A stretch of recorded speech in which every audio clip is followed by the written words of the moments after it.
പിന്നെ നമുക്ക് ഐഡന്റിഫൈ ചെയ്യാൻ പറ്റും.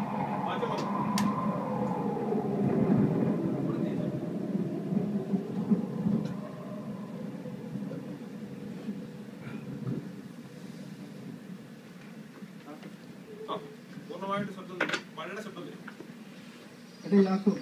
നിങ്ങളവിടെ കറണ്ടുണ്ടോ? നേരം വെളുക്കാറായപ്പോ വന്നു. അതെയോ?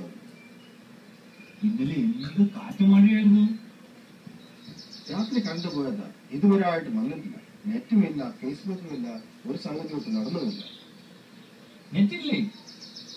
അതല്ലേ കുഴപ്പമായത്. എന്ത് കുഴപ്പം? കുഴപ്പം നിനക്കല്ലേ ഉള്ളൂ. വീട്ടുകാർക്ക് അതുകൊണ്ട് ഗുണമായില്ലേ? നീ അതിന്റെ മുന്നിൽ നിന്ന് എഴുന്നേറ്റ് വല്ല തേച്ച് കുളിച്ചില്ലേ? ആ പഴയ പത്രോസാണെന്ന് തോന്നുന്നു. വലയുടെയും മറ്റും കാര്യം പറയുന്നു. പത്രോസാണെന്ന് ചോദിക്കാം. നിങ്ങൾ പത്രോസ് അല്ലേ? അല്ല, ഞാൻ യാക്കോബാ. ഞാൻ വിചാരിച്ചു പത്രോസ് ആയിരിക്കുമെന്ന്. വലയുടെയും മറ്റും കാര്യം പറയുന്നത് കേട്ടപ്പോൾ ഞാൻ സംശയിച്ചു. ഓ, പ്രാണവായു കഴിഞ്ഞാൽ മനുഷ്യന് ഏറ്റവും അത്യാവശ്യമായിട്ടുള്ള സംഗതിയാ ഇന്റർനെറ്റ്. ഞങ്ങൾ ആ നെറ്റിന്റെ കാര്യമാണ് പറഞ്ഞുകൊണ്ടിരുന്നത്. ആരാ? മനസ്സിലായില്ലല്ലോ. അച്ഛൻ ഏത് ഇടവകയിലെയാ? ഇടവകയിലൊന്നും അല്ല. 2000 വർഷങ്ങൾക്ക് മുമ്പ് പാപികളായ മനുഷ്യരെ രക്ഷയുടെ മാർഗത്തിലേക്ക് കൊണ്ടുവന്ന ദൈവപുത്രനാണ്. Oh Jesus. എടാ, അത് നമ്മുടെ തോന്നിയല്ലേ? ഏത് ദിദിമോസോ? ദിദിമോസ് ഒന്നും അല്ല. ഇത് നമ്മുടെ സെന്റ് ഗ്രിഗോറിയോസ് പള്ളിയിൽ പോകുന്ന തോമസ്.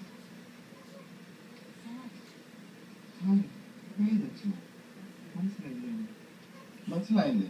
ഇത് നമ്മുടെ ജീസസ് ആണ്. വെറുതെ എപ്പോഴും പോയി. നിങ്ങൾ ആ അസോസിയേഷന്റെ പരിപാടിക്ക് പോകും. സത്യം. ഈ പള്ളേ സംശയിച്ചു. എന്റെ ആണിക്കുള്ള കരങ്ങളുണ്ടാകും.